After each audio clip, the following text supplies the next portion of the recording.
Acaso não entendem todos os obreiros da iniquidade que devoram o meu povo, como quem come pão de que não invocam o Senhor? Tomar-se-ão de grande pavor, porque Deus está com a linhagem do justo. Meteis o ridículo o conselho dos humildes, mas o Senhor é o seu refúgio. Tomara de Sião viesse já a salvação de Israel. Quando o Senhor restaurar a sorte do seu povo, então exultará Jacó, e Israel se alegrará. Vamos orar mais uma vez? Querido Deus, em nome de Jesus, e nós queremos primeiro agradecer pela oportunidade de estarmos na Tua casa, liberdade que temos para poder ler a Tua palavra, meditar nela, e assim eu peço ao Senhor, ó Pai, que abençoe este momento, mais um instante de reflexão na Tua casa nesta manhã. Peço que pelo agir do Teu Espírito Santo o Senhor nos permita compreender com toda clareza, que o Senhor venha, Deus, trazer transformação através do conhecimento, do entendimento da Tua palavra. O Senhor venha fortalecer a nossa fé, venha nos conduzir à maturidade, ó Pai. Em nome de Jesus que nós oramos e desde já nós agradecemos ao Senhor. Amém, Senhor. Irmãos, quando nós olhamos o cenário do nosso país quanto ao aspecto religioso, nós podemos dizer que nós vivemos em um país religioso, se não, na sua maioria, pessoas cristãs. Nós temos aí o último censo que foi realizado sobre isso, um censo ainda antigo, porque o do ano passado ainda está se encerrando em todo o país. Nós temos uma estimativa de que as maiores religiões do nosso país, então, são os cristãos, né, entre católicos e evangélicos, mas em terceiro lugar, nos espanta muito, ainda lá atrás, 10 anos antes, 14 milhões de pessoas dizem ser, então, sem religião. Ou seja, é um número expressivo de pessoas que vem crescendo com o passar do tempo.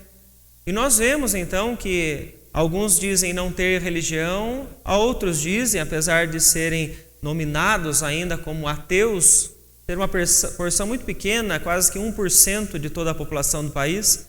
Mas veja que somado então esses dois grupos, são quase 15 milhões de pessoas que não creem no Senhor, que não creem em Deus.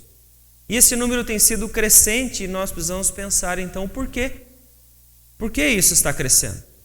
Onde está então a responsabilidade para nós podermos então pensar no contrário? Vamos pensar então que essas pessoas precisam do Senhor, precisam entender isso. Onde está o grande erro? Para nós então entendermos isso nessa manhã, nós vamos então responder o que significa o ateísmo em si, por que ele então está crescendo, onde ele se origina e quais os efeitos que ele está trazendo então sobre a minha e a sua vida, se é que nós conseguimos identificar isso em cada um de nós. Então a própria palavra ateísmo, você tem aí Theos, ligado a Deus, e a sendo uma negação, sendo então algo, você poderia dizer, sem ou não há Deus, As pessoas então que são adeptas do ateísmo, elas não acreditam em Deus, elas negam a existência de um Deus. Então não é só o Deus cristão, Então você tem aí pessoas que se dizem ateus porque eles rejeitam qualquer tipo de divindade. E esta postura, ela não é uma postura que você então diz assim, não, é muito difícil de eu encontrar alguém que seja ateu. Não, infelizmente você deve conhecer pessoas, amigos, familiares, vizinhos, que dizem assim, não, eu não acredito em nada. Isso tem crescido, então, essa postura, mas apesar disso, nós vemos, então, que ela não é uma postura recente, não é algo novo para nós. Apesar da própria expressão ateísmo, ela ser um pouco mais nova, a prática não é. Você vai encontrar isso, então, desde os escritos da religião grega, ainda lá atrás, no século V, você já encontra posturas de pessoas, então, que eram contra a adoração predominante, se nós podemos dizer assim.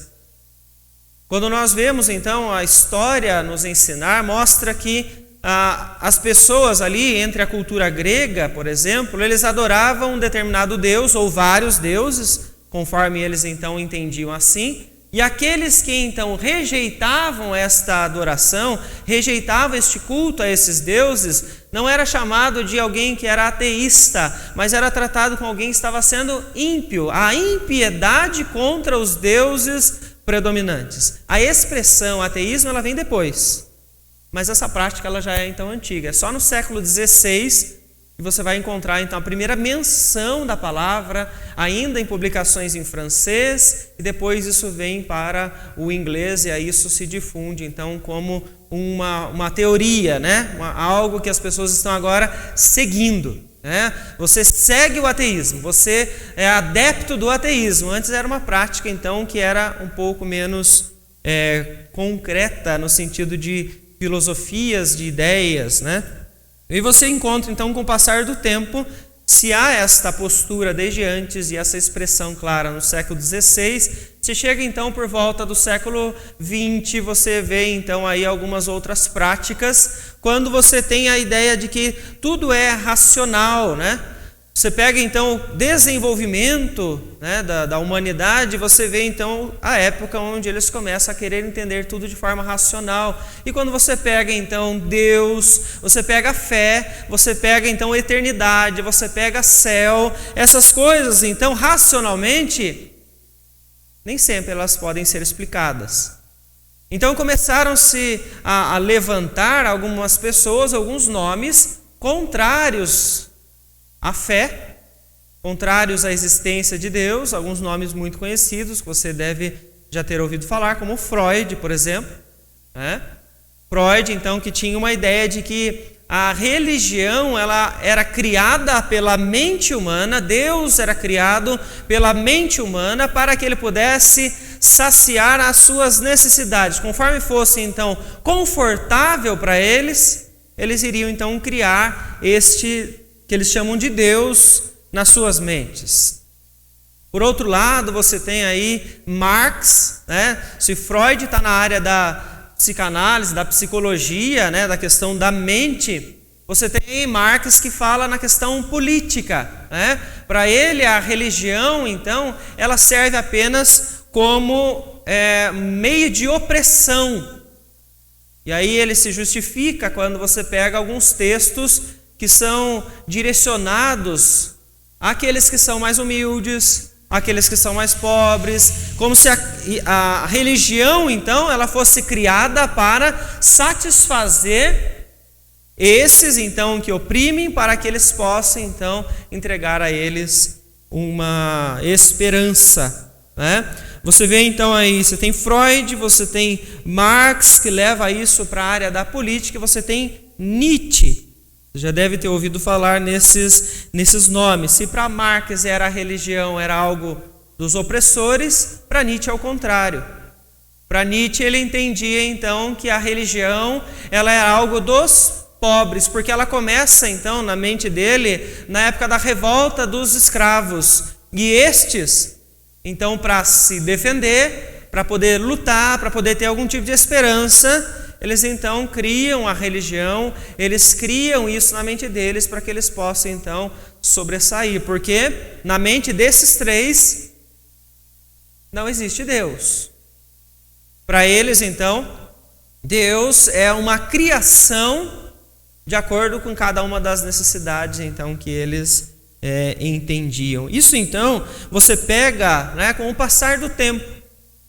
Hoje você olha então aí Freud na área da psicanálise, né, da mente, Marx na política, Nietzsche aí na filosofia, mas eles não eram pessoas que eram preocupadas em chegar para você ou chegar ao mundo, à comunidade e convencer as pessoas da postura que ele tinha. Eles apenas pensavam nisso, eles entendiam, eles acreditavam nisso. O ateísmo hoje em dia ele é mais agressivo do que o que existia antes. Porque o ateísmo de hoje é um ateísmo que quer te transformar em ateu. Você vê então movimentos hoje um pouco mais conhecidos aí na pessoa de Richard Dawkins. É alguém então que tem combatido a fé cristã, combatido a ideia da existência de Deus e tem tentado levar outras pessoas para que eles estejam juntos. Para que então convença você e a mim de que o caminho que você está trilhando não é um caminho bom. Uma das questões que ele então levantou para falar que Deus não existe é optar pela ciência, onde ele diz então que a ciência, diante de todos os estudos, diante de todos os anos, de todo o desenvolvimento, já refutou a Deus. Que a ciência então já comprovou que Deus não existe. É a ideia dele, tá? E então ele tenta convencer as pessoas com seus vídeos, publicações que você encontra por aí, de livros e tudo mais. Então, é mais uma bandeira, se nós podemos dizer, no nosso tempo. Você vê aí muitos grupos militantes que levantam suas bandeiras e querem arrebanhar pessoas para junto deles. O ateísmo, ele está nessa postura. Tá? Eles vêm diante de você, eles querem te convencer que você está no caminho errado. É na mesma proporção do que nós entendemos de evangelismo, né? Você vai pregar o evangelho para arrebanhar pessoas. Os militantes do ateísmo, eles estão fazendo uma prática muito parecida, de então levar as ideias deles para que eles possam então trazer mais adeptos. O que é que você tem hoje então de tipos de ateísmo? Na semana passada, a igreja já fez o primeiro estudo dessa nova revista que nós estamos aqui trabalhando. Eu acredito que foi o Paulo que deu a aula, e foi falado sobre o agnosticismo. Ele é um tipo de ateísmo, porque as pessoas então são agnósticas, elas não dizem na totalidade que Deus não existe, mas elas dizem então que elas não conseguem explicar, elas não sabem ao certo o que realmente existe, mas elas não dizem com totalidade que Deus não existe. Fica então um tipo de ateísmo para os nossos dias. Então veja que a postura de grandes pensadores que lutam a favor da ciência, filosofia, não fica mais agora no nicho deles, é algo que se expandiu. Porque você encontra então pessoas de diversos meios, de diversos locais, né? Você pega aí no meio acadêmico muitas pessoas que então defendem o ateísmo, e isso se espalhou na população. Você encontra posturas assim em todos os lugares, né? Você vê a postura com relação ao secularismo. O secularismo então faz com que as pessoas se posicionem ao entender que não importa para mim o que é que Deus pensa. Eu não me importo com aquilo que Deus então traz como princípios. E eu vivo da maneira como eu quero. Eu vivo sem que eu pense na existência de um Deus.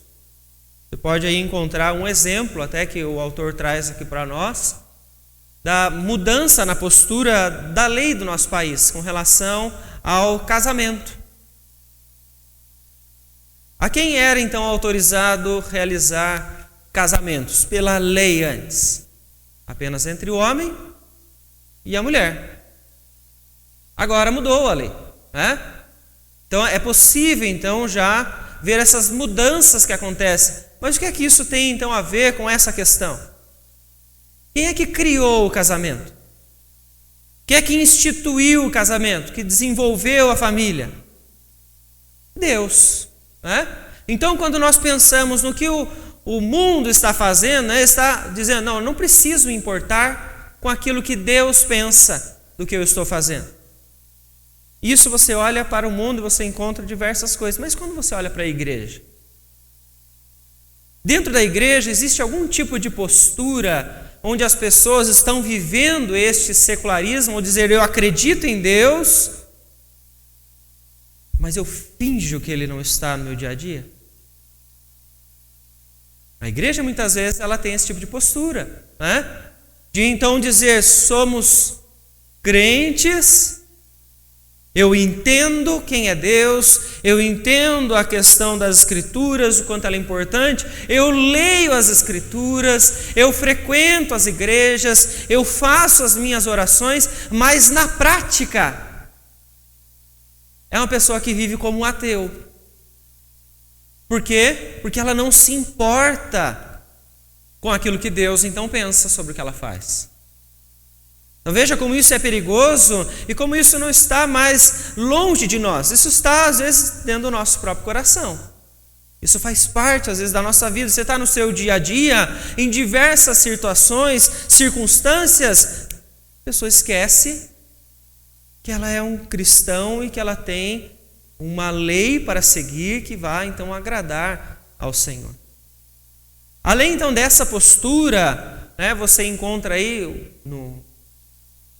dentre dos pensamentos, né, além do secularismo, você encontra também o materialismo, muito presente nas nossas vidas. Por quê? Porque considera-se, então, apenas o material, aquilo que é visível, aquilo que é palpável. Então se desconsidera todo o transcendente, todo aquilo que é do mundo espiritual, Deus, anjos, céu, eternidade, tudo aquilo que não é material é desconsiderado por essas pessoas. Um tipo de ateísmo. E aí você encontra então naqueles que entendem que o material é mais importante, de onde vai vir a satisfação dessas pessoas? De onde vai vir o prazer delas? Vai vir daquilo que é material, vai vir daquilo que é, então, palpável. Isso está presente dentro da igreja? Muitas vezes sim. Pessoas que dizem que acreditam e sabem quem é Deus, que professaram a fé, mas na prática, às vezes são ateus. Porque se preocupam mais com o material, se satisfazem mais naquilo que é material, ao invés de desfrutar da comunhão, da presença do Senhor, de desenvolver um relacionamento com Deus. Então, nós precisamos entender que o ateísmo, apesar de nós conhecermos assim, não existem pessoas que dizem não crer. O ateísmo está muito mais perto de nós do que nós imaginamos. Porque existem algumas vertentes do ateísmo que elas podem estar enraizadas no nosso coração. E aí, então, nós precisamos pensar um pouco sobre isso. Como é que você, então, já viu alguém se justificar para ele ter optado ser agora um ateu? Já viu as pessoas dizerem, eu sou ateu agora por causa disso? Como é que você conseguiria me ajudar lembrando daqueles que você já ouviu, daqueles que você conhece, do porquê eles se tornaram ateus? Alguém pode me ajudar?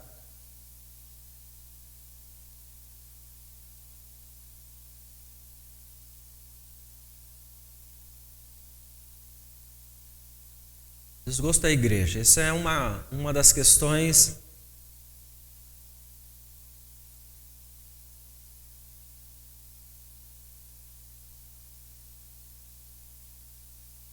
Sim.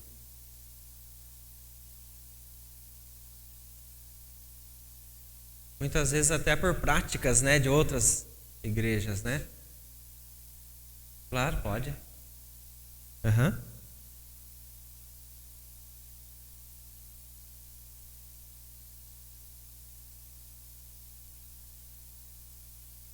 Sim.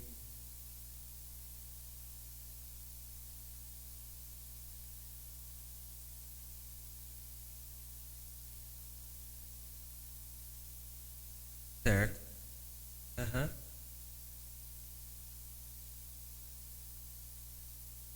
Sim, sim. O tempo passa, os novos pensamentos e ideias vêm.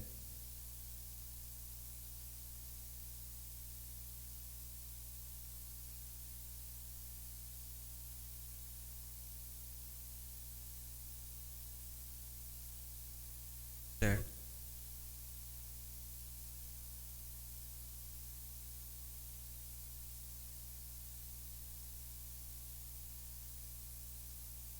Certo.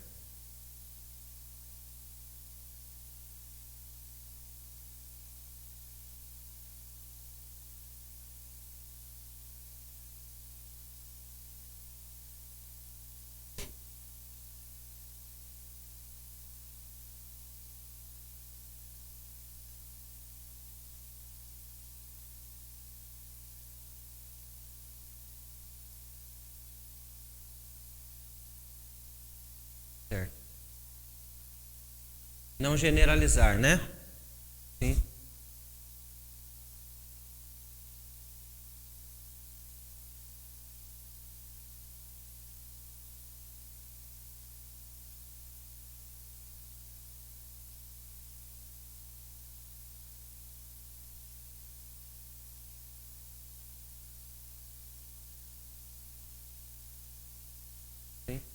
questões que não são conflitantes com a sua fé, né?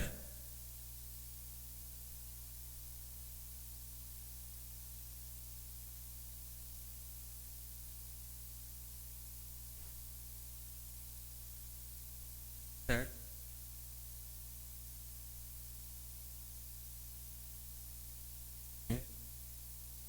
É específico, é esta pessoa apenas, né?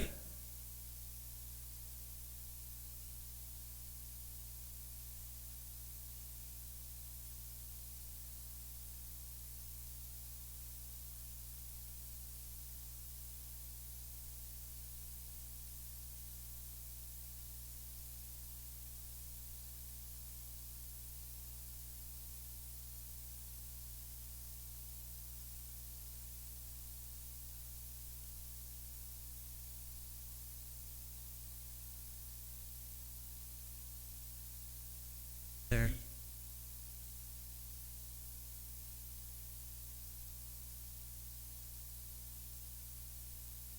Aham.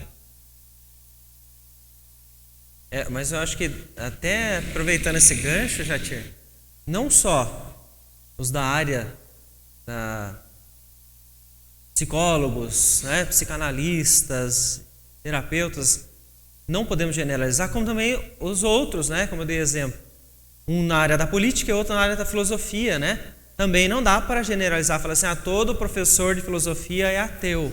Não tem como generalizar isso. Apesar de podem ter como políticos, podem, como também outras religiões, profissões, né? Que pessoas aí vão optar pelo ateísmo. Mas uma das questões, então, que o Jatir colocou aqui para nós como razão, é então a experiência que essa pessoa teve com a igreja, que às vezes leva ela a uma postura contrária, né?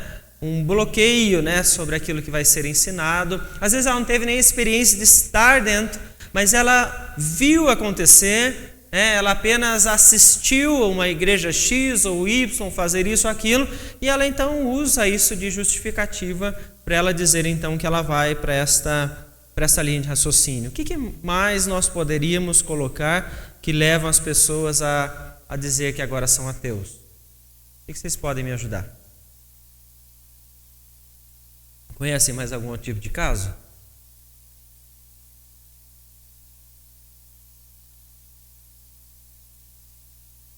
Eu mencionei aqui o caso de Richard Dawkins, né, que ele opta por olhar para a ciência, como se então a ciência respondesse para ele tudo aquilo que nós então entendemos que está além, que transcende o material, né?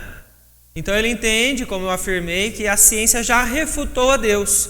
Algumas pessoas começam a olhar para a ciência, começam a olhar as teorias, começam a estudar e às vezes então elas acabam optando pelo ateísmo por causa disso. Apesar dessas posturas, nós vemos então que também o cientista não se pode generalizar, né? Nós não podemos dizer então que ciência e ateísmo ou psicanalista e ateísmo são sinônimos, não. Você vai encontrar então aí muitos cientistas também que são cristãos, que estão desenvolvendo muitas coisas, né, para toda a humanidade aí, né, que estão sendo bênção para o mundo e acreditam em Deus. Então nós nunca podemos generalizar os casos, né? Mas então nós temos estes exemplos de razões. Mas então, qual é a causa principal? O que é que leva essas pessoas a agirem desta forma?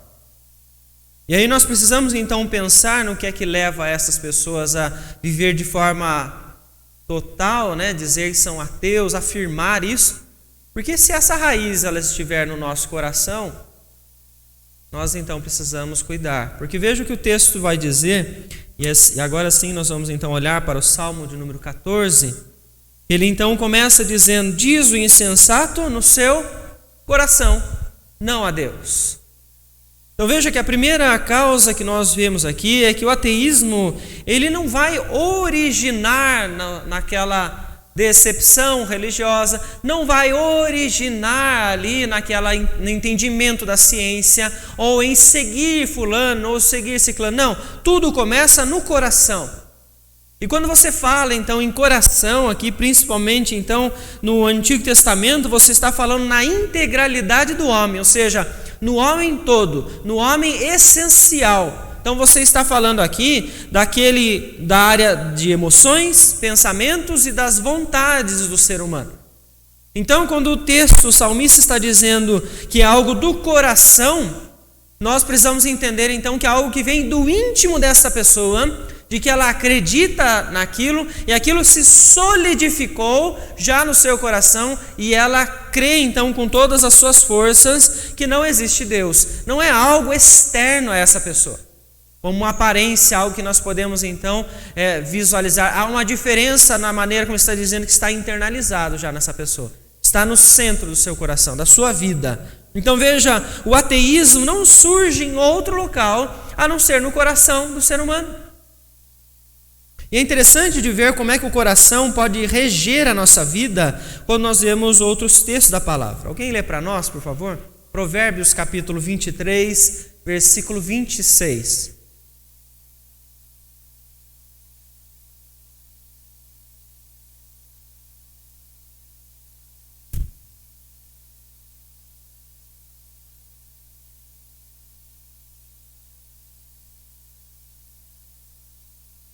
Então vejam só, dá-me o teu coração e os teus olhos se agradem.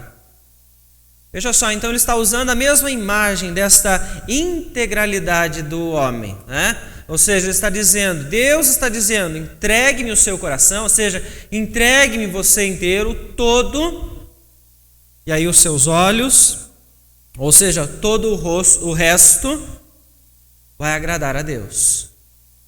Então ele está fazendo esta comparação de como que o coração então é o todo e ele vai direcionar. Então veja que o texto está nos ensinando que o ateísmo ele vai surgir no coração.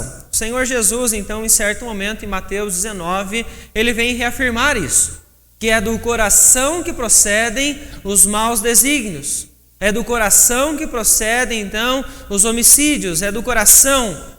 Ou seja, é no nosso interior que vai brotar isso. Por mais que você tenha influências externas, isso não quer dizer então que por causa da influência X ou Y a pessoa vai se tornar um ateu. Por que nós precisamos pensar sobre isso?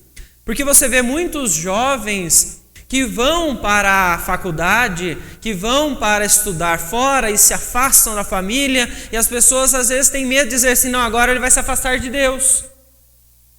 Ele vai se tornar um ateu, porque na faculdade as pessoas não falam de Deus. Lembrem-se, não é o exterior que vai transformar a sua vida.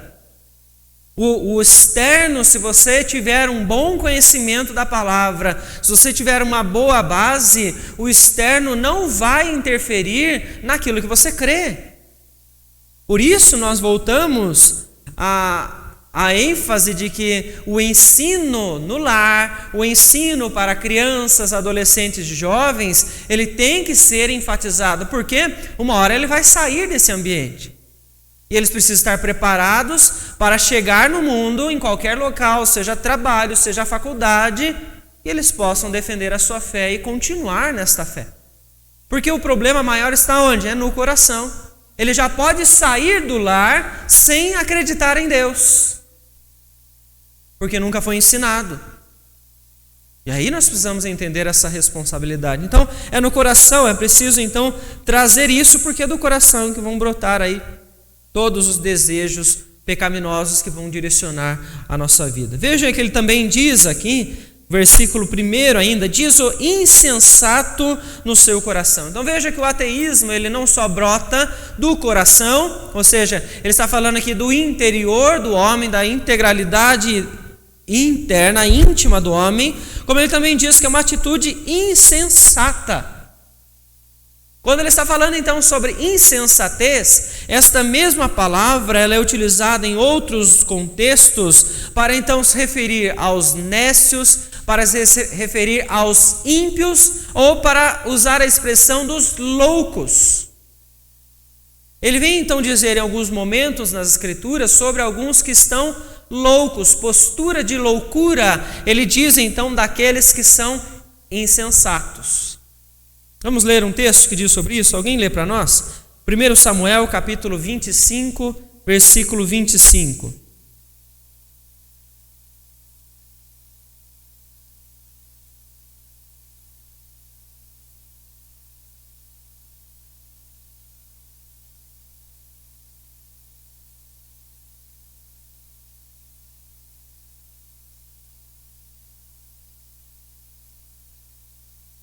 Alguém pode ler, por favor? 1 Samuel 25, 25.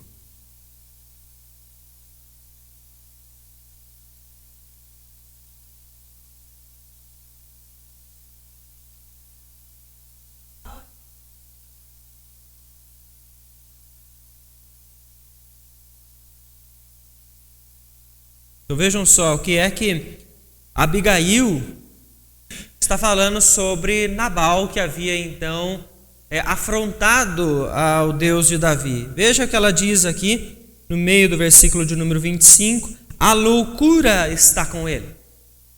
Quando ele usa então esta expressão que aqui é traduzida por loucura, no Salmo 14 é traduzida por insensatez. Porque ele está dizendo então que este que tem atitudes de loucura é aquele então que é o insensato, considerado como ímpio, aquele que vai blasfemar contra Deus, aquele que vai afrontar a Deus.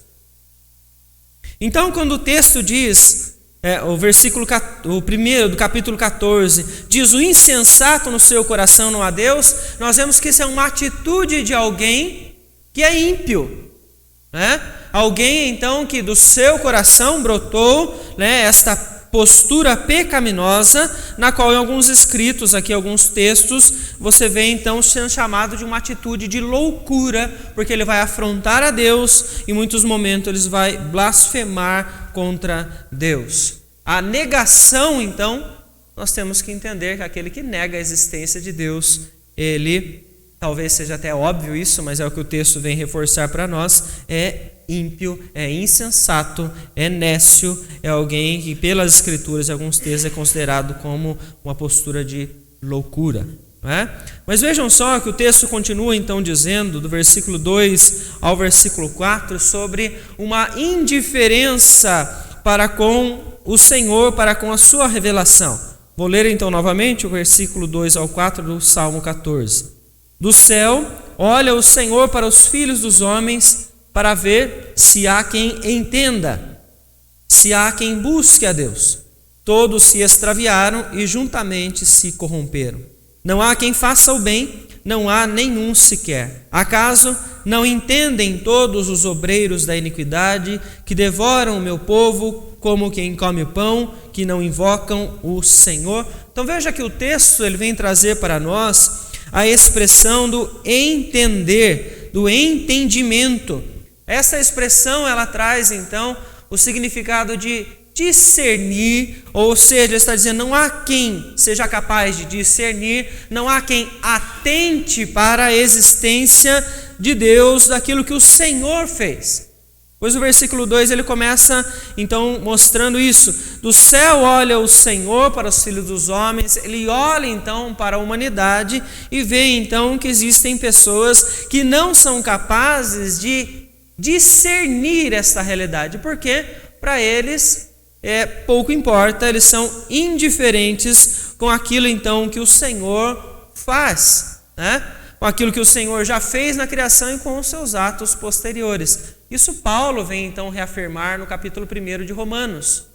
Vocês estudaram na semana passada sobre o agnosticismo e o texto base foi exatamente esse, Romanos capítulo 1, a partir do verso 18, onde o apóstolo Paulo então vem dizer que muitos, apesar da revelação de Deus, da preciosidade que nós temos na criação de poder enxergar a existência de um Deus grandioso, que fez tudo isso, as pessoas então rejeitam a sua verdade.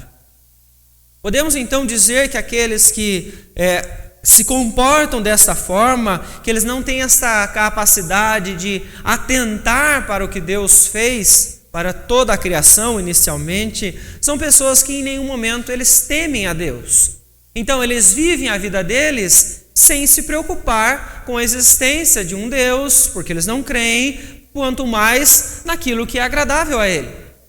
Então as atitudes dessas pessoas, elas podem então, com o passar do tempo, elas se corrompem na questão ética e moral, elas vivem a vida delas do jeito que elas quiserem, porque não existe uma regra, não existe uma lei, não existe então uma questão que vá agradar a Deus, que você deve fazer ou que você deve então deixar de lado. São indiferentes com tudo aquilo então que o Senhor está dizendo ou está fazendo no meio do seu povo.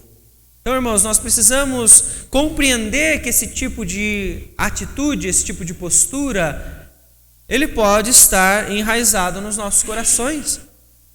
Nós comentamos aqui de duas ações, né, que nós muitas vezes fazemos, e nós olhamos para aqueles que dizem não crer em Deus, porque eles não temem a Deus, são ímpios, e muitas vezes agimos da mesma forma. A palavra do Senhor, então, ela vem nos ensinar, na própria continuação do texto, no versículo de número 5, que estas pessoas, elas vão se tomar de grande pavor. Hoje, elas estão numa tranquilidade aparente, elas estão seguras de si, elas estão seguras no seu materialismo, elas estão seguras nas suas riquezas. Mas ao continuar nesta postura, elas vão chegar ao dia, então, onde elas vão ser tomadas por este pavor. Por quê? Porque o juízo virá sobre elas, por rejeitarem a verdade do Senhor. O texto, então, ele vem dizer no versículo 5, porque Deus está com a linhagem do justo. Porque o Senhor, então, está com aqueles que creem, com aqueles, então, que entendem a verdade, aqueles que temem a sua palavra, que temem aquilo, então, que Ele tem feito e ainda fará. Versículo 6, ele vem dizer, então, sobre os justos, os humildes, onde os ateus que dizem que Deus não existe, eles ridicularizam eles. Mas esses precisam entender onde está o seu refúgio. Veja o que o texto diz. Versículo 6, meteis ridículo o conselho dos humildes, mas o Senhor é o seu refúgio. A palavra é muito clara para aqueles que são justos, para aqueles que têm fé, para a igreja, que apesar da postura dos ateus, a postura daqueles então que estão tentando denegrir a sua fé, ridicularizar você pelas posturas que você tem, lembre-se disso. O Senhor é o seu refúgio, em Deus você encontra a segurança, em Deus você encontra as promessas, porque diferente destes outros, você crê naquilo que é transcendente, naquilo que você não consegue tocar, você crê em Deus, você crê na existência do céu, você crê então na eternidade, você tem esperança pela fé. Por isso não se deixe abalar pela postura dessas pessoas que muitas vezes ela é radical, ela é perigosa, como nós falamos aqui, ela é militante, ela vai vir como opressão, ela vai atacar a igreja, mas a igreja precisa se lembrar que o Senhor é o seu refúgio. O texto no versículo de número 7, então, o salmista vem encerrar dizendo, tomara de Sião viesse já a salvação de Israel. Quando o Senhor restaurar a sorte do seu povo, então exultará Jacó e Israel se alegrará.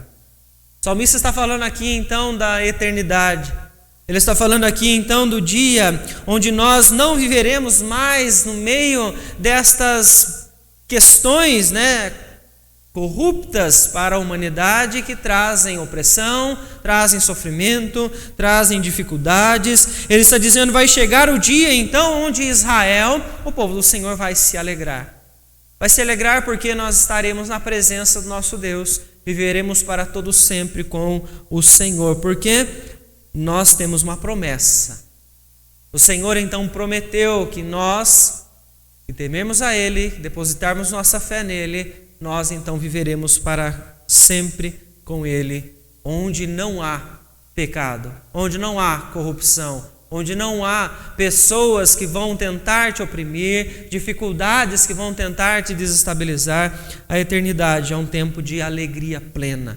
A satisfação será então completa naqueles então que creem hoje no Senhor, que permanecem assim para todo sempre. Isso acontece por meio de Jesus Cristo. É por meio da fé em Jesus, pelo que Ele fez por nós, que nós podemos então ter esta plena certeza. Nós buscamos a Deus, entendemos a Deus, sabemos que Ele é o nosso refúgio, porque um dia Cristo Jesus então se entregou por nós. E assim hoje temos este privilégio de entender esta verdade sobre o Senhor. Irmãos, contrário a isso, a rebeldia, postura de insensatez. Então nós temos que refletir no nosso íntimo, em que medida o ateísmo prático, este que nós falamos, que às vezes dizemos que somos crentes, entendemos, mas que na prática isso não é vivido, em que medida isso está interferindo na sua fé? Em que medida isso está dificultando o seu relacionamento com o Senhor, o seu crescimento em maturidade, para que você possa então honrar a Deus em todos os dias? Que o Senhor nos abençoe para nos encontrar sempre como cristãos completos.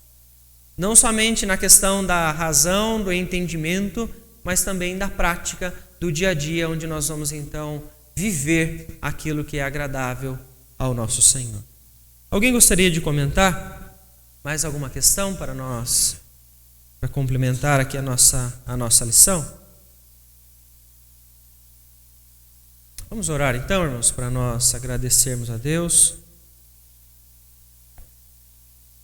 Vamos pedir ao Senhor também que nos abençoe. Se há algo em você que você identifica como uma prática, da mesma forma como os ateus o fazem, é momento de arrependimento para nós mudarmos a nossa postura, para nós voltarmos ao Senhor e honrarmos a Ele em tudo, não só naquilo que nós pensamos, como em tudo aquilo que nós também fazemos. Vamos orar. Querido Deus, em nome de Jesus, nós, neste instante, ó Pai, nós queremos agradecer novamente ao Senhor, porque o Senhor, ó Deus, tem sido gracioso, misericordioso para conosco, porque muitos são os momentos onde nós não vivemos de forma agradável ao Senhor. Não afirmamos, ó Deus, que o Senhor não existe, não afirmamos, ó Deus, que somos ateus, mas em muitos momentos, Senhor, nós vivemos como se fôssemos, dependendo a Deus daquilo que é material para trazer a nós o prazer, a satisfação, ou ignorando a Tua lei, a Tua vontade no nosso dia a dia e vivendo de qualquer forma, Senhor. Ó Deus, eu peço ao Senhor que tenha misericórdia de nós, tenha misericórdia da Tua igreja, Senhor, e eu peço que o Senhor venha conduzir o Teu povo para que através da Tua palavra possa ter cada vez mais entendimento e assim, ó Deus, viver em maturidade. Viver, ó Deus, de forma agradável ao Senhor. Pois nós cremos, ó Pai, pela Tua palavra, que nós não estamos neste mundo para nós mesmos, mas nós somos criados pelo Senhor e para o Senhor, ó Pai. Peço a Ti, ó Deus, em nome de Jesus, que não só nos dê força para viver, nos conduzindo pela Tua palavra, mas também que use as nossas vidas para levar o Evangelho do Senhor àqueles que se dizem ateus, para que aqueles que ainda não conhecem ao Senhor, seja por traumas com religiões que eles tiveram, seja pelo entendimento que o mundo está trazendo a eles, eu peço ao Senhor que nos use, que o Senhor nos dê ousadia para falar do Teu Evangelho, para pregar a estas pessoas, e assim, ó Deus, pelo poder do Senhor, nós pedimos que haja conversão entre aqueles que dizem ser ateus também, ó Pai. Que o Senhor nos permita, ó Pai, conhecer essas pessoas, ter, ó Deus, um momento para poder explicar sobre o Evangelho verdadeiro e assim a oportunidade de levá-las, ó Pai, até o Senhor, ó Deus.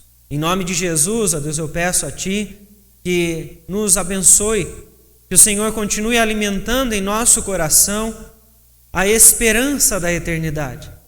Que nós sabemos, ó Pai, que existem muitos que são opressores, que são oposição, que estão, ó Deus, tentando remover os cristãos das igrejas para levá-los a uma prática ateísta, a uma vida ateísta, Senhor. Mas eu peço a Ti que continue alimentando pela Tua palavra a esperança da eternidade, o dia onde nós, o Israel do Senhor, se alegrará. Estaremos em plena comunhão, em plena satisfação com o Senhor, ó Pai. Nós almejamos este dia, Senhor, e pedimos que o Senhor continue nos fortalecendo, nos usando, até que o Senhor Jesus então volte para nos levar para toda a eternidade. Em nome de Jesus, ó Deus, que nós oramos e desde já nós agradecemos ao Senhor. Amém, Senhor. Vou passar ao Gé, nesse momento de encerramento da nossa classe.